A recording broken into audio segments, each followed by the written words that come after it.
Hello everybody and welcome to our today's Vaadin webinar.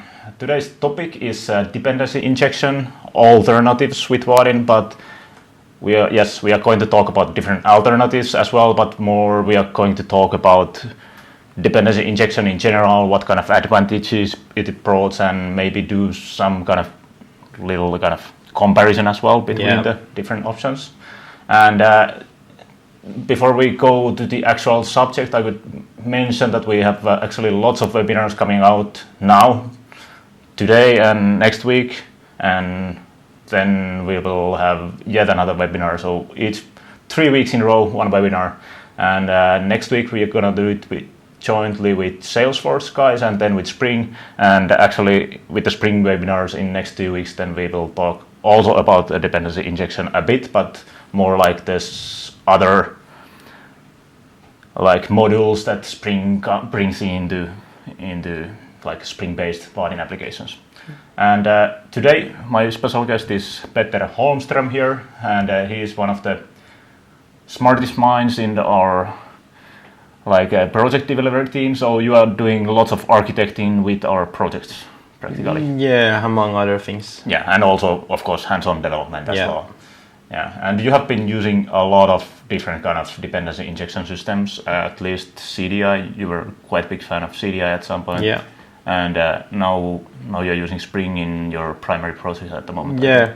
Yeah. So what is dependency injection and why should you use it? All right, so let's get started. Now, before we actually can talk about what dependency injection is, we should probably take a step back and think a little bit about what a program consists of. And most, well, if not all, non-trivial programs consists of more than one component. Yeah, mine typically has two. Yeah, so you have multiple different components that all interact with each other in different ways. And so the key question there is, of course, how do the components know about each other? And there are basically 3 different ways of doing this. Either you could have a component create the other components that it needs, if you're doing some kind of composition, for example. Or a component might look up the components that it needs using some kind of a service locator pattern, for example. Or then a component can actually be given the components that it needs. And this is the option that is called dependency injection, and that's what we're going to talk a little bit about today. In dependency injection, you actually need a sort of external piece of software, so-called dependency injection container. And this container is responsible for creating your components. It's also responsible for finding the dependencies that each component needs. And it's responsible for injecting these dependencies into the component. And in some cases also it's responsible for managing the life cycle of a certain component. So the dependency injection framework actually controls when an object is created, but also when it's destroyed.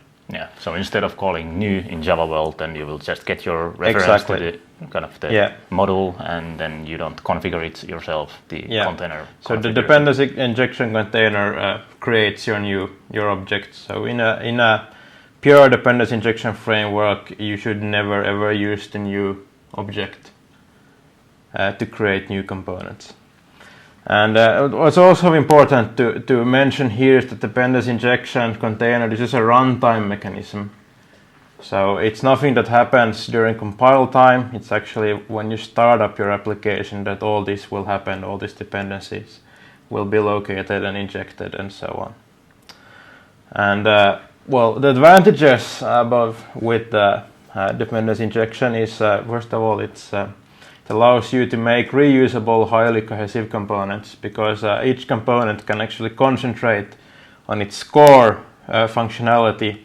It doesn't need to deal with looking up different services from here and there. It just it knows what it needs, and it knows what it knows best, and then it can do what it does best and leave the dependencies to the dependency injection container.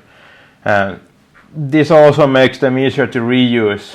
For example, if you have some kind of component that requires, let's say, database access. So if that component also needs to set up the JDBC driver, establish the connection, perform the queries, you can't really reuse it. You can't really plug it out and put it into another application. Yeah, and it will be very hard to find the actual thing that it does exactly, there because there is so much boilerplate. But if it's only sort of, if you abstract all that stuff away, so you let somebody else actually set up the connections and do all that stuff, then your component will be a lot easier to reuse. And well, in pairs with a highly cohesive component, you will get a loosely coupled component as well. Those go hand in hand.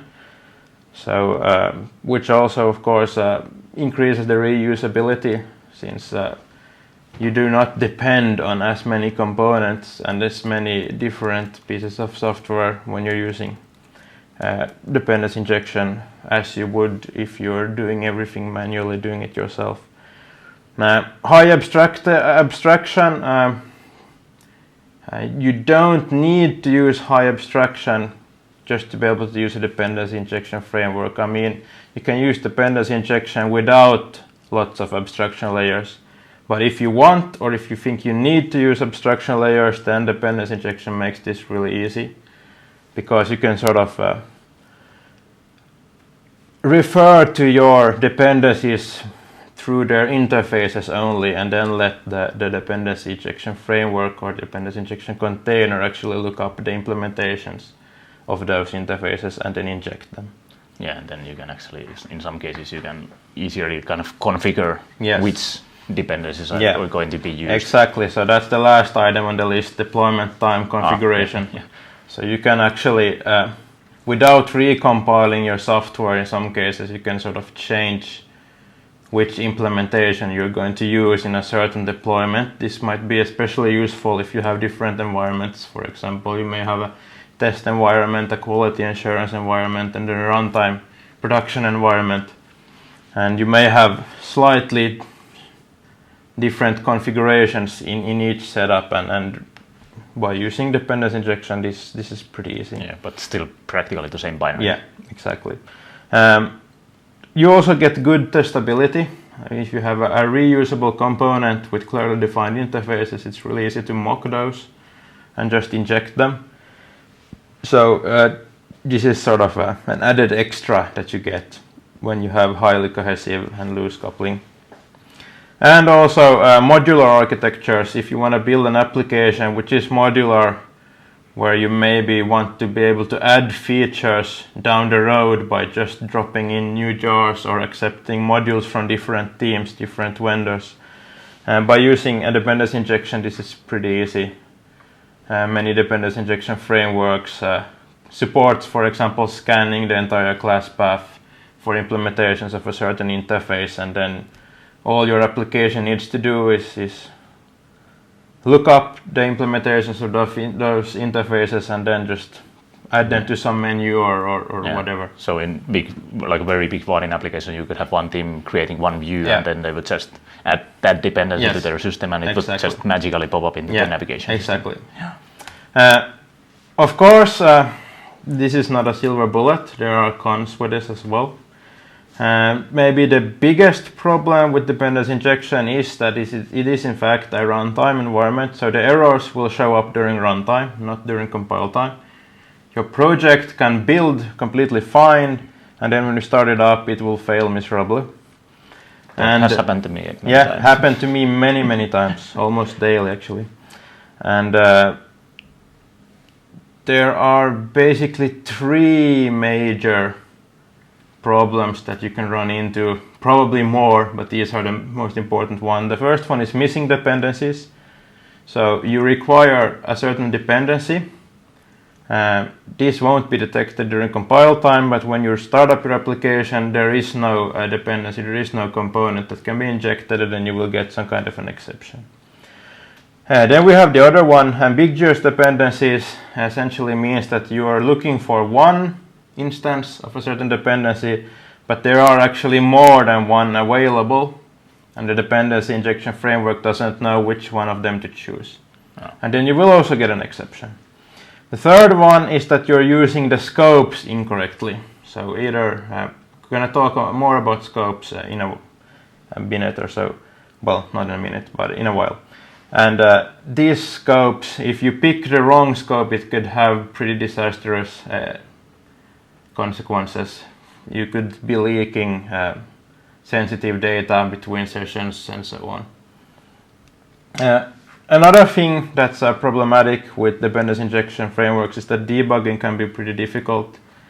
I mean, if you're not using dependency injection, just by sort of tracing the code in your IDE, you can see which instance gets injected where, because you can see where the objects are created and how they are passed and so on.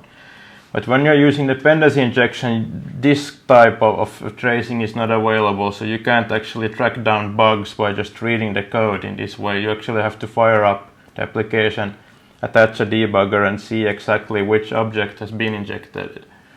And if you're using Spring, for example, there might be a lot of additional features, proxies, in between the client object and the dependency.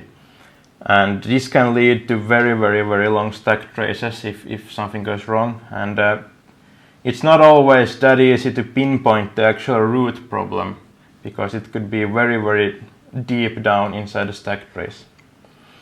So that's something that you need to be prepared to deal with if you can use dependency injection. Yeah, that has often happened to me when I have an issue with dependency injection, that I get some issue and the first thing that I spot from the stack traces, I try to resolve that, and that actually has nothing to do with the actual problem. The actual problem was something else. Yeah. So that's for example, in Spring, the problem that surfaces might be that it can't instantiate a bean. But that's not actually the problem. If you go deep down, you might find a null pointer exception, or then a database connection that failed or something like that. Yeah.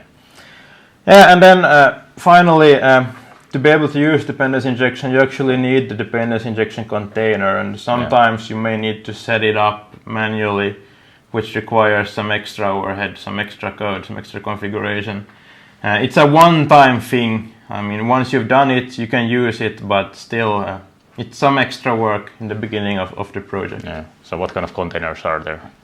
So that's basically what are different options? And the different options, there are basically three big ones out there. We got CDI, which stands for Contexts and Dependency Injection. Yeah, so that's practically Java EE specification. Yeah, this is a JSR 299, so it's this isn't actually an implementation, it's a standard Java EE API. So there are multiple implementations of this API. Then we have Spring, which is an open source project, so it's not a standard and it's a complete framework. And that was actually the framework that brought me into dependency injection in the first place, more than 10 years ago. Actually. And in Spring, there is Spring Core, that's just the dependency injection container. Yeah. Spring Core. And then another popular framework is Juice. It's made by Google. It's a very, very sort of simple, it's just a dependency injection framework and nothing else. And there is actually an unofficial add-on for this as well. You can see the link in the slides. So you can use Juice with Vaadin, but it's not officially supported. And then finally, if you for some reason can't use a dependency injection framework, but you still want to sort of gain from the principles of dependency injection, there are a few things you can do manually just in the way you design your code that still gives you some of the advantages. And then you can also use the Java Service Loader, which isn't really DI, but I'm still going to mention it at the end of this webinar. Yeah. Right, so let's move on. How to actually inject these dependencies. By this I mean, how do we actually get the object into the client that needs this object? And there are three main things, three main ways of doing this. They are both available in CDI and in Spring, and probably in Juice as well, but I don't really have any personal experience with Jewish, so I'm going to concentrate on CDI and Spring for now. So the first one, which is actually my favorite one, believe it or not, is the constructor injection. This essentially means that all the dependencies that your object needs are declared as parameters in the object constructor. And then the dependency injection framework will analyze the constructor parameters, look up the beans, inject them when it invokes the constructor. Yeah, but then you can have only one constructor. Yeah, you can have only one constructor. Yeah. And then, at least in Spring, I think in CDI as well, the visibility of the constructor or the class actually doesn't matter. So you're not required to have a public constructor, you're not required to have a public class. Yeah. And this can be very useful if you're implementing an interface and you really don't want the clients to touch your class directly, then you can have a public interface and a package protected class, for example. All right, so what are the advantages with this constructor injection mechanism? First of all, the bean is guaranteed to have all the required dependencies at the time of creation. This is the reason why I like it as well, because you can't actually create an object without having all the dependencies at hand already. And this is what I really like about this. It's also very easy to set up manually because there aren't any other injections happening. It's just the constructor, so you can, in a JUnit test, you can just invoke new and pass in the mocks yourself, and once it's created, it's set up. Yeah, and this is especially why like Spring folks, they like really advocate to this kind of usage. So yeah, well, whenever I do some simple Spring example and auto-wire it directly to the field, then somebody tries to kill me from Spring folks. Yeah, well, I wouldn't kill you if you do it, because there are some good cases for using field injection as well. Another thing that I like about this is, especially if you're subclassing other classes, is that the dependencies, you don't forget about the dependencies that you inherit from a parent class. If you're using setter injection or field injection, which we're going to talk about in a minute, then it's too easy to forget about the parent dependencies and just concentrate on your child dependencies, and then when you run it, it doesn't work and you scratch your head. And also, this makes it possible to store the references in private final fields.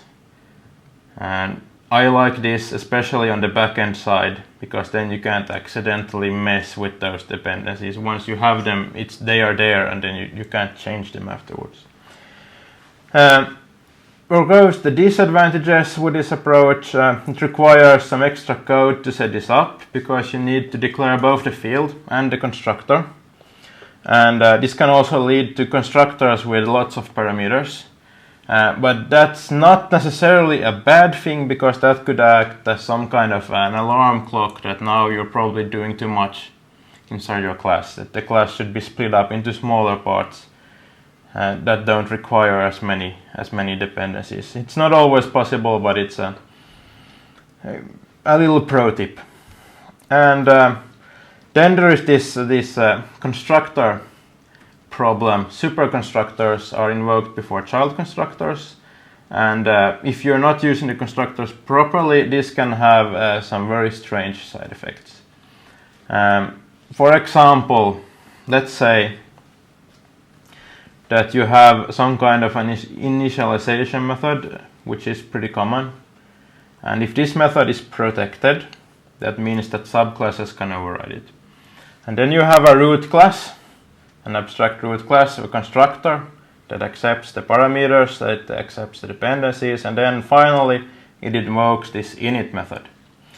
And now there is a reason why many IDEs complain whatever you call a protected or a public method from within a constructor. But many developers just ignore this. And then you do a subclass, and you override this init method, and you do something else in it, and you call super, and everything is fine. But then you need to add some extra dependencies to your child class that weren't in the parent class, so you add them to the child constructor, and then you refer to them from your init method, and then when you start it up, you get a null pointer exception, and then you scratch your head. Yeah. Why? Because, I mean, it's there. you can see it. You check that the parameter that is passed to the constructor, it's not null, but still it is null. The problem here is, of course, that it's actually the parent class who is invoking this init method, and at that point of time, your subclass constructor hasn't been invoked yet. And this type of chicken and egg problems, I'd say they are pretty common pitfall for beginners when dealing with constructor injections. Fortunately, there are ways around this, so we're going to look at them later during this webinar. Moving on, field injection. This is what Matti was talking about.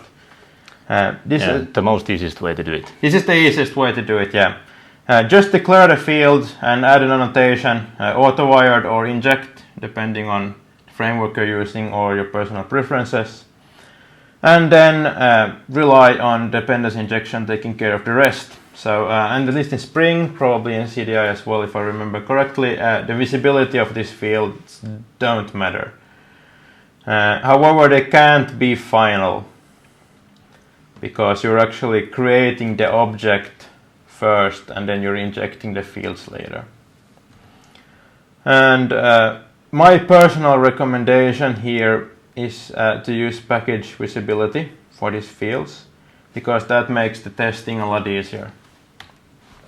And moving on to the advantages and disadvantages, it's quick and easy setup, requires no boilerplate code at all. And you can also set it up manually outside of the container for testing if the fields are accessible, and that's why I prefer package visibility, because if you have a JUnit test in the same package, then you will have access to the fields, and then you can just inject your mocks manually. I've seen test cases where they've actually used private fields and then some kind of introspection workaround with string names for the fields to actually inject the mocks, and that's so ugly, so unnecessary. Use package visibility. Right, problems or disadvantages, well, essentially don't use constructor initialization at all if you're using field injection, because this essentially means that you need to use a default constructor. You can't have any constructor parameters, and that constructor will be invoked before any fields have been populated. So you can't, if you're gonna do some code in your constructor, you can't refer to any injected fields. And also, when you're setting up this bean manually outside of a container, it's very easy to forget about some of the fields, especially if they come from a parent class. It's easy to forget to populate them. Obviously, you'd run into that as soon as you run the test, and then you can fix it. But anyway, worth noting. And finally, we got setter injection. So this is means that you define for every dependency, you define a setter method that accepts a single parameter, which is this dependency. And they can also have any visibility. So I'd recommend package visibility at least. Sometimes it might even make sense to use public. And then you put this autowired or inject annotation on top of this method again. And then the container. Yeah, the container will call this method. Yeah. Is there any way to kind of control the order? Not to my knowledge, no. Yeah. Because there isn't really any order. Yeah. I mean, even if you sort of order your methods in a certain way within the code, it's they can be in a completely different order during runtime. So practically with setter injection, you still most likely need a post construct method where you actually do the initialization. Never ever assume that some other dependency have been injected before a setter method is invoked. So always just use the setter methods to inject stuff. Of course, if you want to change something or wrap something that is sort of local to that particular dependency, you can do that inside your setter method, and that's probably the main reason why you'd want to use setter methods in the first place. And also you can actually override them. So let's say that you want some kind of slightly different behavior in a child class, or let's say you want to do some extra logging or something like that, then you can do that with a setter method. Of course, you could also argue whether this is a good idea or not. So it might not be a bad idea to actually make your setter methods final at some points if you want to be sure that the subclasses don't mess with your references. But that's up to you. The cons are basically the same as for the fields. I mean, you need, and of course you need to actually write the setter method in addition to the field. Then just some things I'd like to very briefly mention before moving on, because at least for a long time I wasn't aware of this.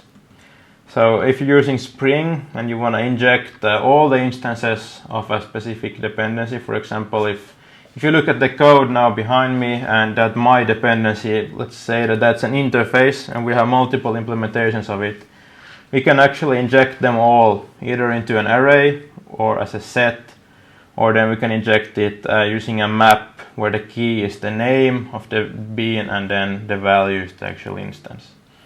And again on CDI, a similar but not quite way of doing this is to inject this instance. And the instance is an iterable object, so you can actually iterate through it, but it's also much more. And instance also allows you to create beans on demand. I mean, if you go back to this Spring approach here that I mentioned, we're actually getting the actual instances, the objects themselves get injected while this bean is being set up, whereas in this instance injection of the CDI, the actual object won't be created until we actually ask for it. So there's a bit of a difference here. We're not going to go into any more details because that's not really the topic of this webinar, but I just wanted to mention these so that you know where to look if you think that you need this. Okay, let's move on. Now we've talked about how we get the dependencies into the object, so the next topic is how do we actually find these dependencies. And the first and maybe obvious one is to find by type. So this essentially means that the client object will say that I will need a dependency of this particular type. And in most cases that type is an interface, but it can also be a class, an abstract or a concrete class. And in Spring, the autowired annotation by default looks up types by objects by type. CDI, it's the inject annotation. And this will essentially work as long as you have exactly one instance of a particular interface, because then the dependency injection framework will know exactly which instance to inject. We can also look up beans by name, and this is something you may want to use when you have multiple implementations of the same interface, but you know the name of which instance to use. And Spring has this resource annotation which you can use to inject by name. And then the pair would be, for example, the component annotation where you actually give a name to your bean. You can name beans in so many different ways in Spring. I'm not going to talk more about them today. In CDI, we always use the inject annotation to inject stuff, but we can actually add this named annotation to the injection point to instruct the CDI container which bean to pick. And we can actually use the same annotation on our classes to define which bean name what is the name. Yeah.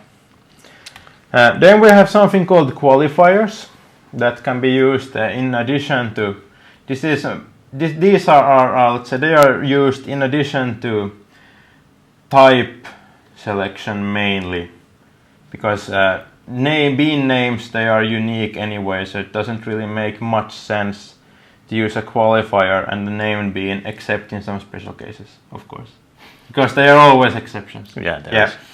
But let's not talk about those no. today. So qualifier, they work essentially in the same way both in Spring and in CDI. This means that we can define qualifiers either as strings or as custom annotations.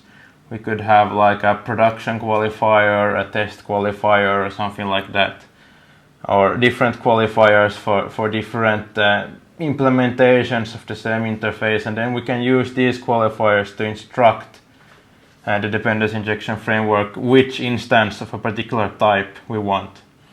And this primary one is especially useful if you have want to combine, let's say, a named bean lookup and lookup by type. Because let's say that you have two implementations of the same interface, and in 99% of the cases you're interested in exactly one of those instances. So then you can actually put the primary annotation on that bean, and that means that whenever you just inject that bean of that type, you will always get the primary instance. Yeah, but you don't have to specify that exactly each and every time to the injection point. And then in that 1% of the cases where you need the other instance, you can either look it up by name or you can have some kind of a secondary qualifier and use that one. Yeah. And then CDI has a lot of built-in system annotations, alternative, any, new, and so on. And I think we're not going to go through them today. You can look them up, they're pretty well documented. If you're gonna do serious business with CDI, you need to know them. So look them up. Alright. This is not enough. Of course it's not enough. No. So we still have scopes. I think that's some ice in our refrigerator that's dropping, if you wonder what was that weird sound. Yeah. Yes, we're getting interrupted by background noise here, but let's move on, the show must go on. We're going to talk a little bit about scopes. So it's not enough to know how to get the bean into the container, it's not enough to know the name or the qualifier of the bean, because there can actually be multiple instances of the same bean, and now we need to know which instance to pick. And that's where scopes come in. So they determine at a certain point in time, or more precisely when the bean is injected or accessed on demand in case of the instance, a CDI injection. The scope is responsible for this. And Spring and CDI have pretty similar scopes. In Spring, you normally define the scopes with string names, whereas in CDI, it's annotations. And you can also create your own annotations, you can create your own scopes as well. And I'd like to think of scopes as having two different categories, static and contextual. So the static scopes are scopes that always behave in the same way. So for example, in Spring, we have the singleton scope. And this is the default scope in Spring, which means that you will create, the dependency injection framework will create exactly one instance, and you will always get this same instance every time you inject it. And then Spring has the prototype scope, which essentially makes dependency injection framework work as a factory, because you will get a new instance of the object every time. And in CDI, we got the application scope, which essentially works as the singleton scope. So for within the context of the web application, you will only have a single instance of an application scope bean, and it will always be injected when you request it. And then we have the dependent scope, which kind of work like the prototype scope, but not quite. Essentially, it means that whenever you inject a dependent object into another object, that object will get the same life cycle as the client object. Same scope. Yeah. Then we got the contextual scopes. They are the same in Spring and CDI, request and session. CDI has a conversation scope as well, if I remember correctly. Yeah, that's kind of related to JSF, but who uses JSF no, anyways? We don't need it. And essentially this means that a request scope is tied to the currently executing request, and the session scope is tied to the currently executing session. And this is it's important to know how these scopes works, because they are actually tied to the currently executing thread. Yeah. So especially if you bring in background threads, your application might not really behave the way you expect it to. Yeah, and you can have some custom scopes as well. Yeah, but you can create custom I guess scopes. You had a couple of Vaadin related scopes there on the we slides. have some Vaadin scopes coming up. Yeah. But before that, there is some final notes about dependency injection frameworks, and that is lifecycle management. And this also has to do with this discussion that we had about constructors. So initializing beans, the rule of thumb, if you don't use constructor injection, if you don't use constructor injection, don't use the constructor for any kind of initialization code at all. Instead, put that code into a method that's annotated with the post-construct annotation. This is standard Java annotation. It's used by both CDI and Spring. It doesn't really matter what the visibility of this method is. I normally use a package protected method, because then I can manually invoke it when I'm writing my tests. But you could also use a protected or public or even private. And in this method, you put all of your initialization code. And I would also recommend that you choose either to use only constructor injection and constructor initialization, or any type of injection and always use initialization methods. So don't mix these two, because it may become confusing if some classes have a constructor that does a lot of things and other classes don't have a constructor but have this init method instead. So pick one of these options, and whenever a post-constructed annotated method is called by the dependency injection framework, then you can be certain that all the dependencies have been injected. In CDI, in special cases, you can also use a producer method. This is essentially allows you to set up the object yourself and then make it managed. And in Spring, you can use a bean factory for this, and we're not going to go into the details. If you need these concepts, you don't know how they work, Google them. There are tons of examples out there, and we have limited time. Then when the beans have done their business and they are going to be destroyed, you have some help here again from the dependency injection frameworks. So for those scopes that are lifecycle managed, there is this possibility of having a pre-destroy annotated method that will get invoked before the bean will be destroyed. And one important thing to remember for the Spring users out there is that this is not available in the prototype scope, because the prototype scope will just create the objects, inject the references, and just give them away and don't care about them anymore. So, but all the other scopes should have this lifecycle management to the bitter end. So they have this pre-destroy. And this is especially useful for cleaning up, for example, listener registrations. Especially in Vaadin application, if you're actually using dependency injection on the UI layer and you're setting up all kinds of listeners in the initialization method, then you should remember to remove them in the post construct, because otherwise you might end up with memory leaks. Like I'm mentioning here on the slide behind me, this hasn't anything to do with garbage collection. You can still get memory leaks even though the bean has been destroyed. Yeah. So practically, if you registered that with a direct reference to some kind of exactly. And application global and then you forget to remove it, then it will live forever. Yeah, even though kind of the bean is already dead. Yes, exactly. Now, moving on.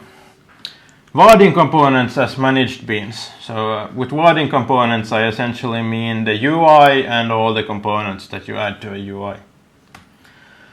General principle here. This is the same in both CDI and Spring, so I'm not going to have separate cases for them. I'm going to cover both frameworks at the same time. The UI is your main entry point. And must be a managed bean. Yeah, and this is a managed bean.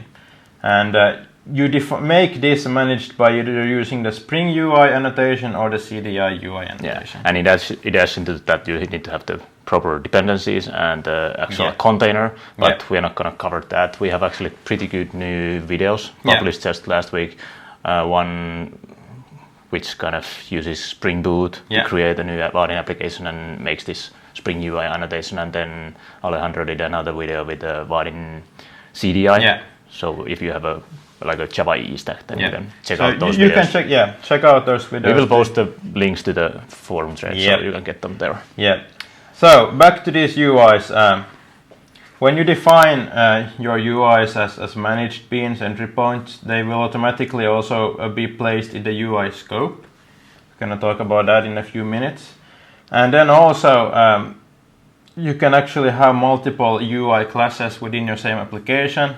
They can all be Spring or CDI managed, and then you can just give different names to them, and then you can use these names in the URL to select which UI to pick. Kind of mini applications inside one Vaadin application, and then you can do more stricter security control or something. And in many cases you don't even need to set up a servlet. The CDI or the Spring integration will set up the servlets for you, so you just need to set up your project the correct way, add the Spring UI or CDI unit annotation, and you're good to go. In addition to UIs, we also have automatic registration of views. So if you want to use the navigation API, you can do that. Just create your views, make sure you implement the view interface, and then you add either the Spring view annotation or the CDI view annotation to your views. And then you need to use this special navigator type for each Spring navigator or CDI navigator. So either at least in Spring you actually need to create a Spring view provider, which is a managed bean, so you can inject it into your UI and then you give it to the navigator when you set it up inside of your UI unit method. And then the add-ons, either CDI or Spring, will automatically look up all the views for you. They will register them. You can specify the names of the views inside of these annotations that will then be used in the URL fragments when you're actually navigating between views. And in addition to this, we also have a few custom scopes. Spring has this Vaadin session scope. To be completely honest, I don't remember if we have that in CDI or not.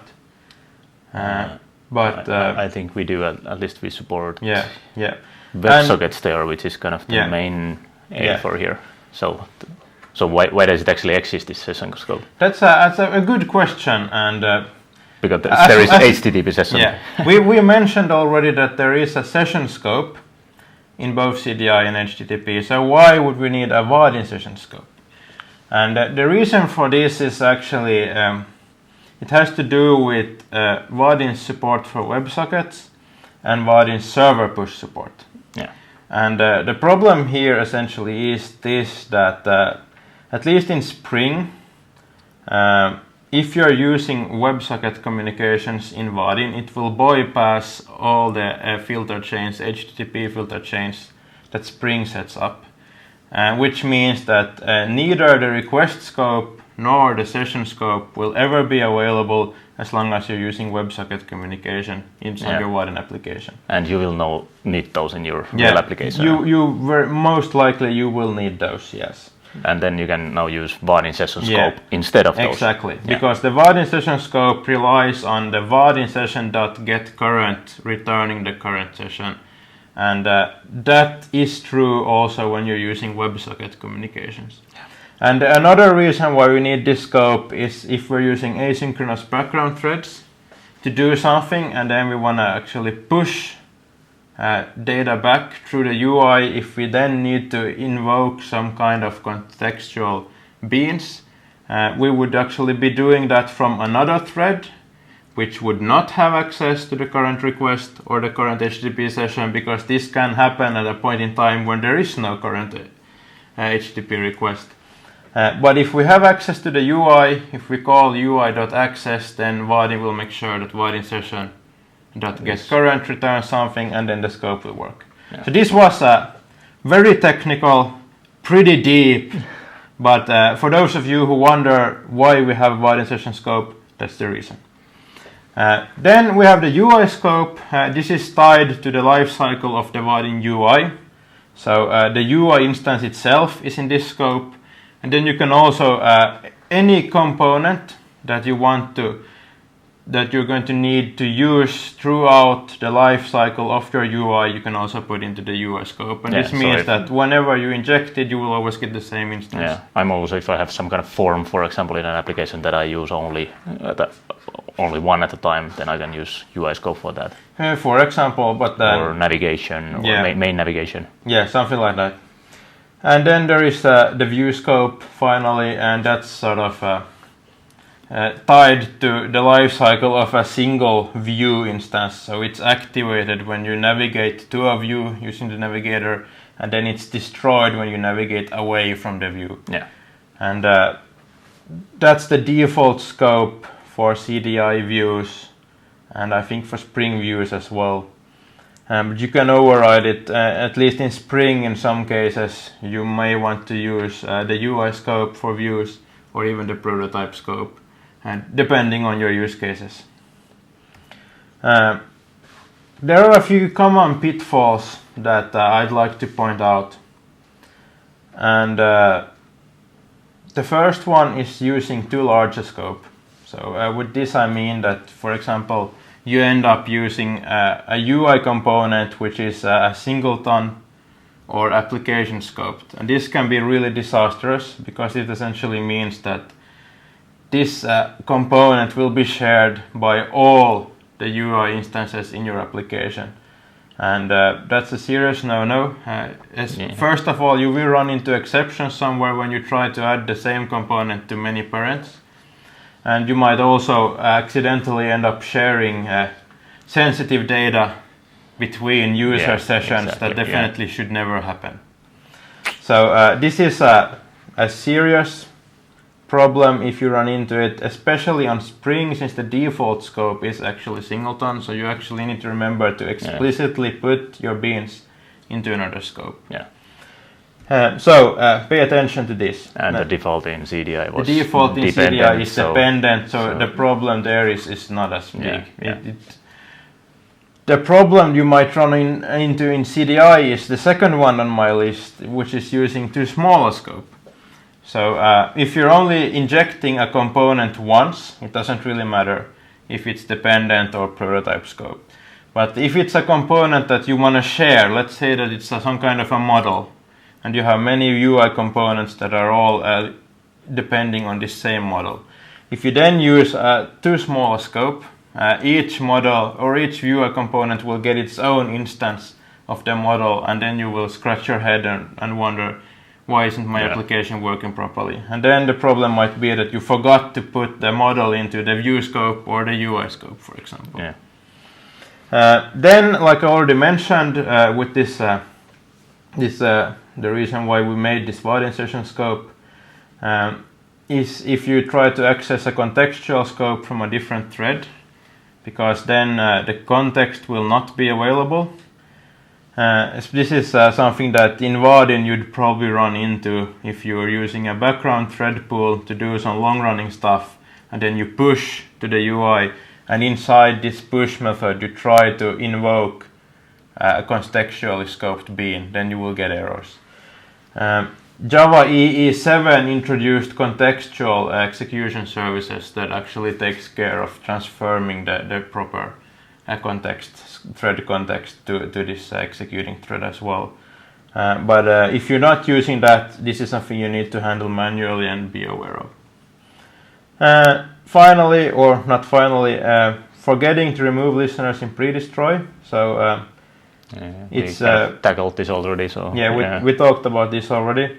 And finally, testing with one session and one UI only, because if you're only testing on your local machine and you're only testing one single browser instance, one single browser tab, one single user, you won't detect if you're using the wrong scope. Because so practically the two first points are usually quite hard to kind of be spotted if you have two different. So you will notice if you're using the too large a scope as soon as you add a second user Yeah.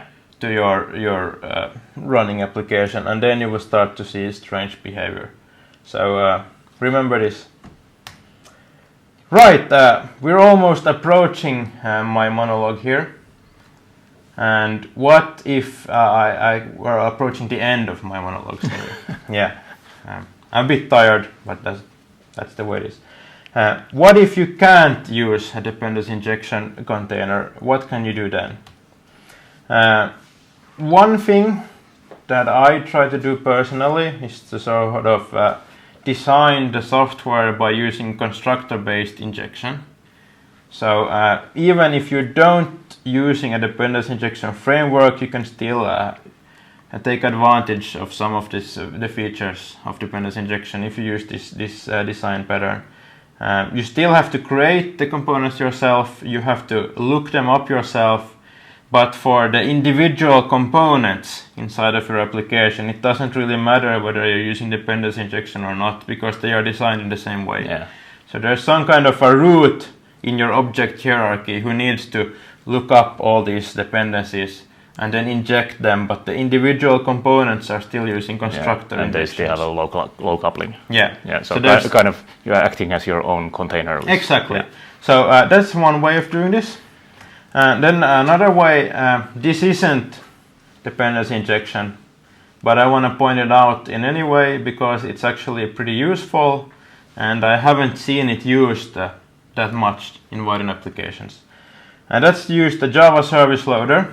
So this is a standard Java API. It's used for service provider interfaces, or SPIs. Essentially it means that you define the interface, but then you let someone else do the implementation for you, and you don't really care which implementation you use. The only thing you're interested in is that you will get an instance of the interface when you request it.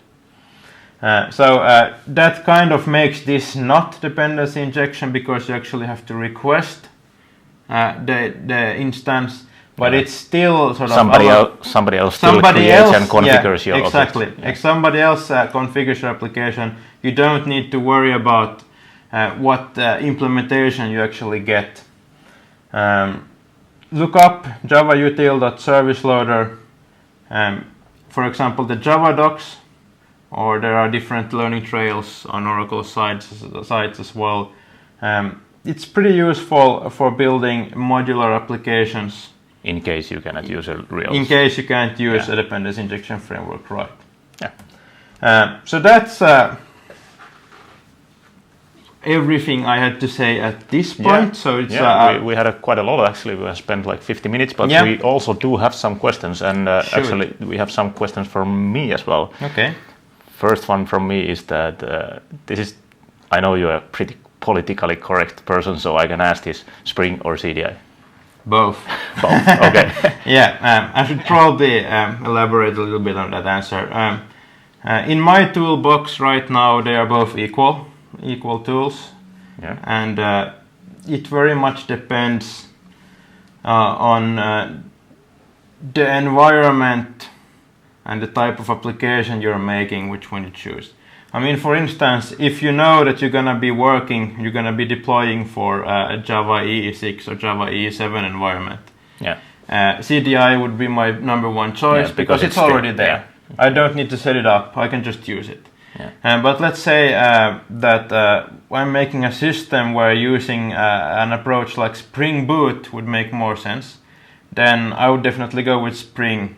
Yeah, because it's already there. Yeah. And the approach that I would probably have most doubts about is bringing in Spring into a web application and deploy it into a Java EE container. Yeah, then you have two containers. Yeah, I have two containers there, and that's probably the last option. Yeah, some overhead and pretty much kind of equal features. Yeah, so that's how I pick which technology to use, at least at the moment. Yeah.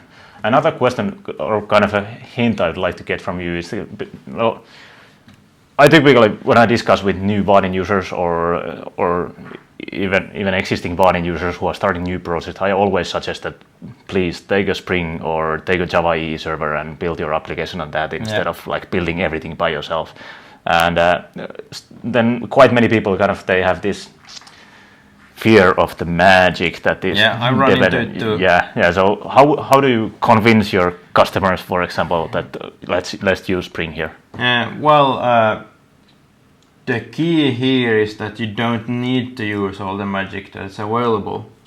Exactly. And even in Spring, for example, it's a pretty modular framework. It's a huge framework, but it's modular. So you have lots of nice services that you can use. Just rip out everything you don't need. If you don't need transaction management, leave it out. If you don't need Hibernate, leave it out. If you don't need JPI, leave it out. You can use just the core application context, bean factory stuff, and leave everything out. Yeah, and you can still use the new instance if you need for your UI components, but you can just inject the services maybe to the main UI, which is managed, and then do everything else that you can do with the plain old technique. And I've actually been in projects where it was explicitly forbidden to use Spring or CDI, where it was actually a requirement to implement everything from scratch.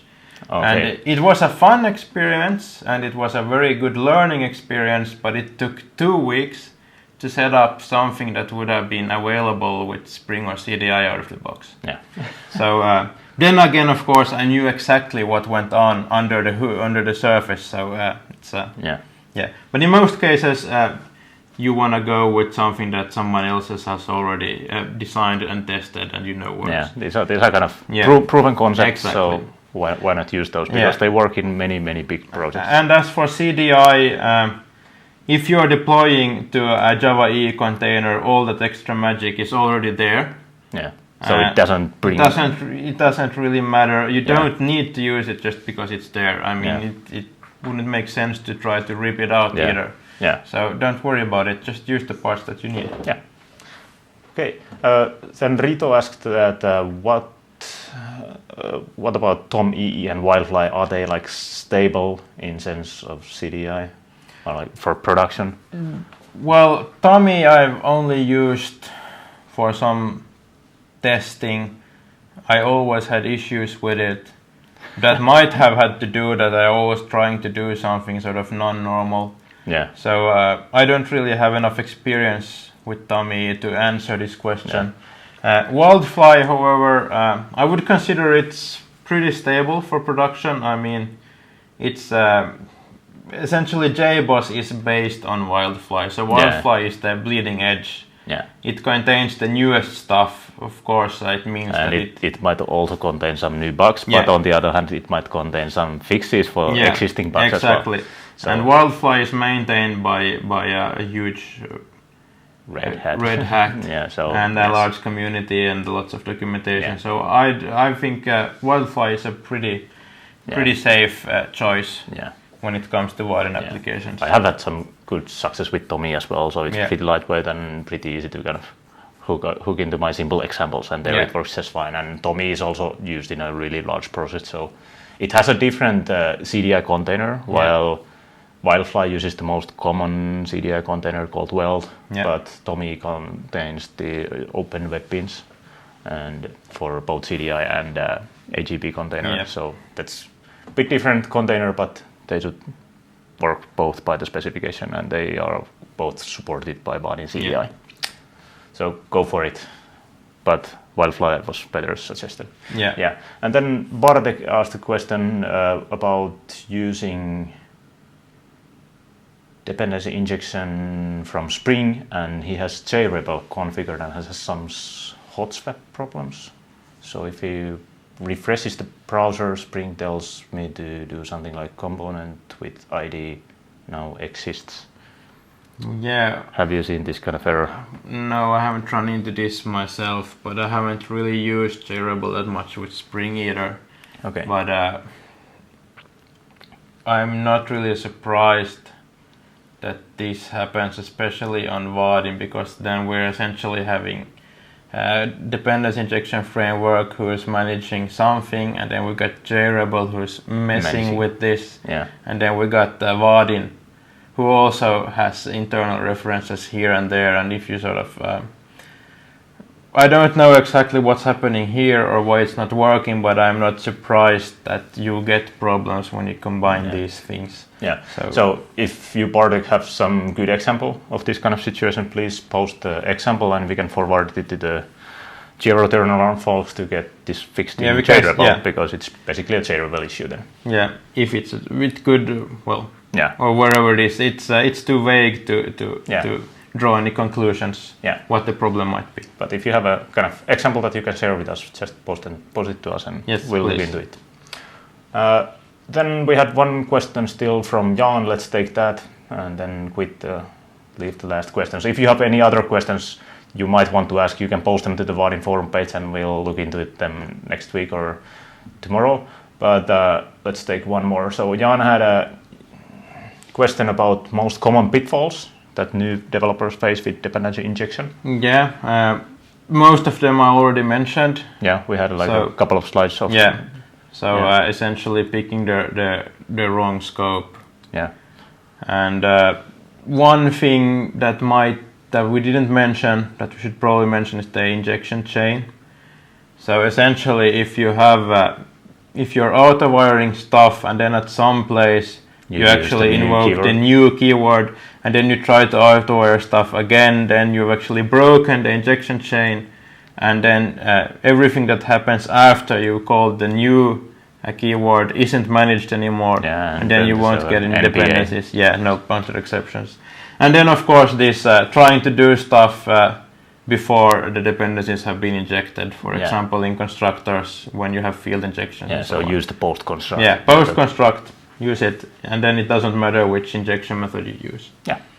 Yeah. So we have now spent like 1 hour already, so we need to stop it for today. But send more questions to the forum.